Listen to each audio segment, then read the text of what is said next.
شروع کرتا ہوں یشوع ہمشیح کے نام سے جو بڑا مہربان اور نہایت رحم کرنے والا ہے، جس کے آگے ہر ایک گھٹنا جھکے گا، خواہ آسمانیوں کا ہو، خواہ زمینیوں کا، خواہ ان کا جو زمین کے نیچے ہیں۔ MCM یونیورسٹی کے تمام سٹوڈنٹس اور مبارک منسٹری میں شامل خدمت کرنے والے بھائیوں بہنوں کو سلام، شلوم، جے مسیح کی۔ میرے دوستو، آج جو ہمارا ٹاپک ہے یہ الہی غصے کا دوسرا حصہ ہے، کیونکہ مجھے کچھ لوگوں نے سوال کیے ہیں اور اعتراض بھی کیا ہے کہ جی آپ ڈر پیدا کر رہے ہیں، آپ بائبل کی ایسی باتیں بتا رہے ہیں جو دوسرے چرچز نہیں بتاتے، آپ کیوں نہیں پراسپیرٹی کا میسج دیتے، آپ کیوں نہیں خوشحالی کا میسج دیتے، آپ کیوں نہیں لوگوں کو ہیلنگ کا میسج دیتے؟ تو میں نے کہا کہ بھائی یہ خدا کی بخشش ہے کہ کوئی انسان ڈر جائے، کیونکہ 5 بڑی برکات ہیں خدا کی طرف سے۔ سب سے پہلی برکات موت۔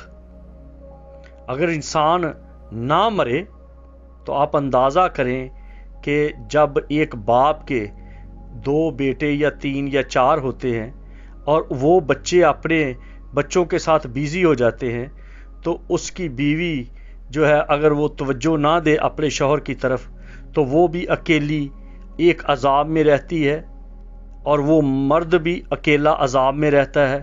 اور اندازہ کریں کہ وہ اکیلا ہی رہے، وہ اکیلی ہی رہے اور مرے بھی نہ، تو کتنا بڑا عذاب ہوگا، کیسی ہولناک حالت ہوگی۔ اور کئی ایسے بیمار ہیں کہ ان کو بیماریاں لگی ہوئی ہیں، وہ مر نہیں رہے، جیسے ایتھوپیا میں ہیں، جیسے افریقہ میں لوگ ہیں، ہڈیوں کا ڈھانچہ ہے لیکن ان کو موت نہیں۔ اور آپ انڈیا پاکستان میں بھی دیکھیں کہ بعض بزرگ اتنے اذیت میں ہوتے ہیں کہ ان کے لیے دعا کی جاتی ہے کہ خدا ان کو اٹھا لے۔ یورپ اور امریکہ میں ایسے بزرگوں کو ہاسپٹل میں ایڈمٹ کر دیا جاتا ہے اور وہ پھر ان کو ایک ایسی دوائی، ایسا انجیکشن دیتے ہیں کہ وہ آہستہ آہستہ ہفتے 2 ہفتے کے بعد خود بخود ہی وہ نیند میں ایسے چلے جاتے ہیں کہ ان کو پتہ بھی نہیں چلتا کہ کب مر گئے۔ اور یہی بائبل میں لکھا ہے کہ اس دن لوگ موت ڈھونڈیں گے اور موت نہیں آئے گی۔ یہ موت ایک بخشش ہے انسان کے لیے، ایک رہائی کا دروازہ ہے۔ اس لیے اس موت کو آپ مذاق نہ سمجھیں۔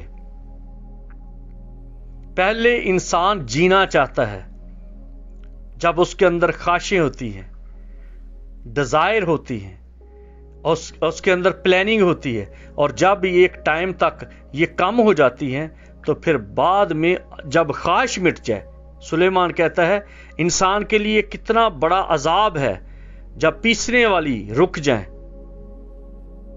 اور جو کھڑکیوں سے جھانکتی ہیں وہ دھندلا جائیں، یعنی کہ آنکھیں، پیسنے والی رک جائیں یعنی کہ دانت، خواہش مٹ جائے یعنی کہ اندر کی جو ہر ایک خواہش ہے وہ ختم ہو جائے، تو کیا جینا ہے؟ تو یہ خدا کی بخشش ہے۔ دوسری بات ہے ڈر۔ کون نہیں ڈرتا؟ جو عقل مند ہے وہ ڈرتا ہے۔ لکھا ہے کہ دنا آدمی، میں بائبل کی بات کر رہا ہوں، بائبل سے باہر نہیں بات کر رہا، عقل مند بلا کو دیکھ کر چھپ جاتا ہے، ڈر جاتا ہے، لیکن احمق بڑا چلا جاتا ہے۔ تو ڈرنا جو ہے یہ آپ کی زندگی کا ایک حصہ ہے۔ اگر کوئی نہیں ڈرتا، کوئی بچہ نہیں ڈرتا، آگ میں ہاتھ ڈال دیتا ہے، چھلانگ لگا دیتا ہے، کچھ بھی کر لیتا ہے، تو اس کو ڈاکٹر کے پاس لے جایا جاتا ہے کہ اس کے سارے سسٹم کو، اس کے حواسے خمسہ کو چیک کیا جائے کہ اس کے اندر خوف کیوں نہیں ہے۔ خوف آپ کو پروٹیکٹ کرتا ہے، یہ خدا کی بخشش ہے۔ یہ پرندوں کے اندر بھی ہے، چرندوں کے اندر بھی ہے، درندوں کے اندر بھی ہے۔ اور تیسری بات ہے وہ ہے بھولنا۔ اگر انسان بھولتا نہیں ہے تو آپ اندازہ کر لیں کہ جو رویہ آپ کا ہسبینڈ آپ کے ساتھ کرتا ہے، یا آپ کی بیوی آپ کے ساتھ کرتی ہے، یا آپ کا کوئی رشتہ دار کرتا ہے، یا بچے پیرنٹس کے ساتھ کرتے ہیں، یا والدین بچوں کے ساتھ کرتے ہیں، یا کوئی بھی افسر آپ اپنے ماتحت کے ساتھ کرتا ہے، تو کبھی اکٹھے نہیں رہ سکتے۔ خون خرابہ ہو جاتا ہے، انتقامی روح پیدا ہو جاتی ہے، اور یہ بھولنا ایک بڑی بخشش ہے خدا کی طرف سے۔ جو نہیں بھولتا وہ ہر وقت انتقام کی آگ میں جلتا رہتا ہے، اس کے اندر ایک لاوا ہر وقت ابلتا رہتا ہے۔ وہ سوچتا ہے کہ کس طرح سے اس کو نقصان پہنچایا جائے، کس طرح سے اس کو اپنے راستے سے ہٹایا جائے، کس طرح سے اس کو خراب کیا جائے۔ ایک لڑکے کی میرے ساتھ بات ہوئی، بڑی پرانی بات ہے، کم سے کم 20-25 سال پہلے۔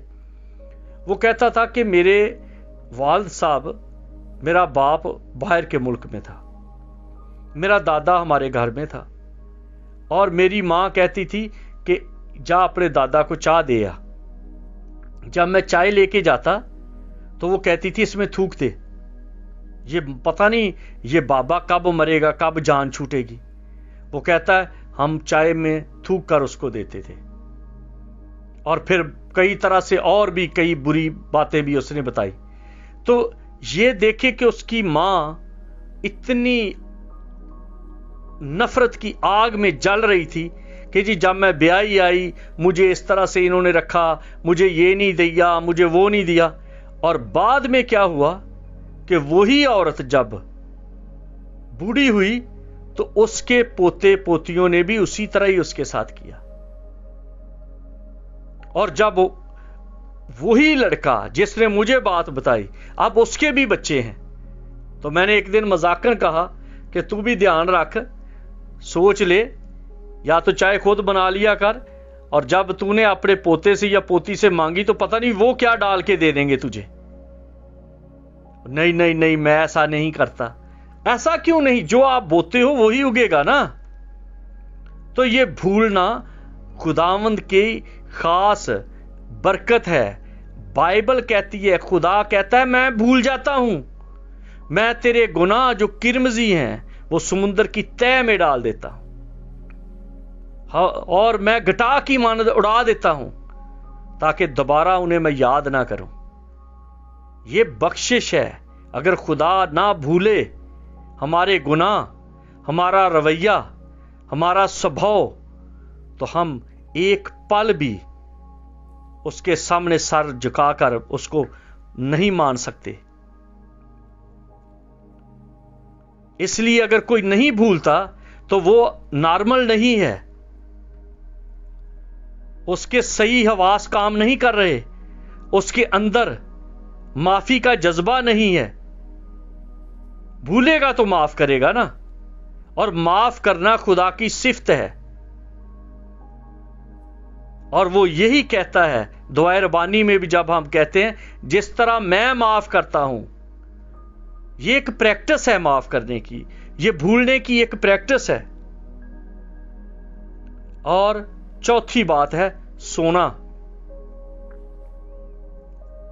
یہ جو ٹارچر کرتے ہیں یہ پولیس والے، یا جنہوں نے سیل ایسے بنائے ہیں کہ انسان کو سزا دی جائے، دکھ دیا جائے، اس سے کوئی بات نکالی جائے تو اس کو سونے نہیں دیتے۔ یہ بہت بڑی اذیت ہے، دماغ پھٹنے کو آ جاتا ہے، موت مانگتے ہیں لوگ کیونکہ نیند نہیں آ رہی۔ جب سو جاتے ہیں تو تازہ دم ہو جاتے ہیں، ٹوٹے ہوئے سیل باڈی کے ریپیئر ہو جاتے ہیں، اگلے دن کے لیے نئی طاقت آ جاتی ہے، چہرے کی جھریاں ختم ہو جاتی ہیں، آنکھوں کی روشنی بحال ہو جاتی ہے، کانوں کی سماعت بہتر ہو جاتی ہے، گلے کی آواز بہتر ہو جاتی ہے، ایک ایک مسل اثر نو اگلے دن کی مصروفیات کے لیے تیار ہو جاتا ہے۔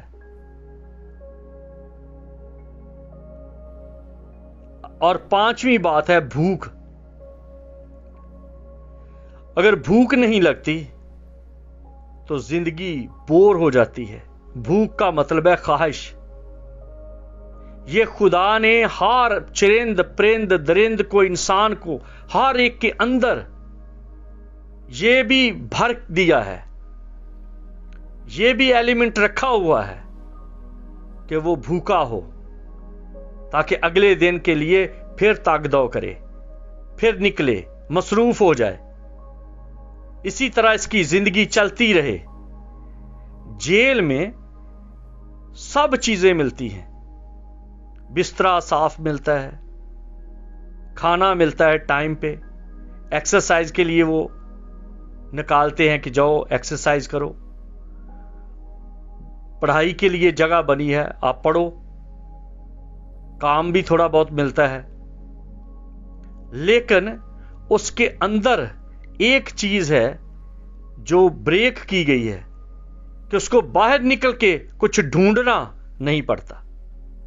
یہ جو ڈھونڈنا ہے، یہ جو کمانا ہے، یہ جو اپنی خواہش کے لیے بھاگنا ہے، یہ جیلوں میں نہیں. جیل میں خواہش نہیں ہے. آپ کسی خواہش کو پورا نہیں کر سکتے.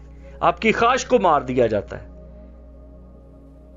آپ اندر رہتے ہو، کھانا پینا رہنا سہنا سب کچھ ہے، لیکن جو پلاننگ ہے فیوچر کہ میں یہ کروں گا وہ نہیں آپ کے پاس. تو یہ جو بھوک ہے، سوچ ہے، خیال ہے، ویژن ہے، یہ جب ختم ہو جاتا ہے تو آپ بالکل چاروں طرف سے بند، آپ دم گھٹنا شروع ہو جاتا ہے. تو خدا نے ہر ایک انسان کے اندر بھوک رکھی ہے. اسی وجہ سے وہ چاہتا ہے مجھے آزادی ملے تاکہ میں اپنی خواہش کو پورا کر سکوں، میں اپنے ویژن کو پورا کر سکوں، میں اپنی رویا کو پورا کر سکوں، میں اپنی پلاننگ کو تکمیل دے سکوں، میں کچھ نہ کچھ ایجاد کر سکوں، کچھ کریٹ کر سکوں. جیل میں آپ لکھ سکتے ہیں لیکن کریٹ نہیں کر سکتے، کیونکہ آپ کی حد بڑی محدود ہوتی ہے. آزادی آپ کو لامحدود کر دیتی ہے. اب تو یہ ہے کہ آپ دوسرے ممالک میں بھی جا سکتے ہیں، گھر سے باہر، باہر سے دوسرے شہر، دوسرے شہر سے دوسرے شہر، دوسرے ملک اور دنیا میں جا سکتے ہیں، کیونکہ آپ کی بھوک آپ کو لے کے پھرتی رہتی ہے، آپ بھاگتے رہتے ہیں. تو خدا اس کے بارے میں انسان کو یہ 5 طرح کی خوبصورت برکات سے نواز کے اس دنیا میں پیدا کرتا ہے. لیکن وہ یہ چاہتا ہے کہ میری جگہ بھی قائم رہے. ان سب کے ساتھ ساتھ مجھے یاد رکھا جائے کہ میں ہوں جس نے تجھے یہ بلیسنگ دی ہے، میں ہوں جس نے تیرے اندر یہ رنگ بھرے ہیں، میں ہوں جس نے تیرے اندر یہ طاقت بھری ہے، میں ہوں جس نے تجھ پر یہ بخشش کی ہے. لیکن ہم سب کچھ بھول جاتے ہیں، اور یہ بھولنے کا سبب اینڈ تباہی اور بربادی ہے. رونا اور دانتوں کا پیسنا ہے، پچھتاوا ہے، مایوسی ہے، نا امیدی ہے، کیونکہ نوح کے دنوں میں لوگوں نے ایسے ہی کیا. آدم کے بت کے اندر، آدم کی باڈی کے اندر خدا نے زندگی کا دم پھونکا. مسیح نے کہا میں اس لیے آیا کہ وہ زندگی پائیں اور کثرت سے پائیں. دوسرے انبیاء کرام نے، نبی پیغمبر رسولوں نے، اولیاء نے اور جتنے رہنما روحانی رہنما آئے، انہوں نے یہ بتایا کہ آپ جنت میں کس طرح سے جا سکتے ہیں، آپ فردوس میں کس طرح جا سکتے ہیں، آپ سورگ میں کس طرح سے جا سکتے ہیں، آپ رب کو، بھگوان کو، اللہ کو، خدا کو کس طرح سے سمجھ سکتے ہیں. لیکن کسی نے بھی یہ نہیں کہا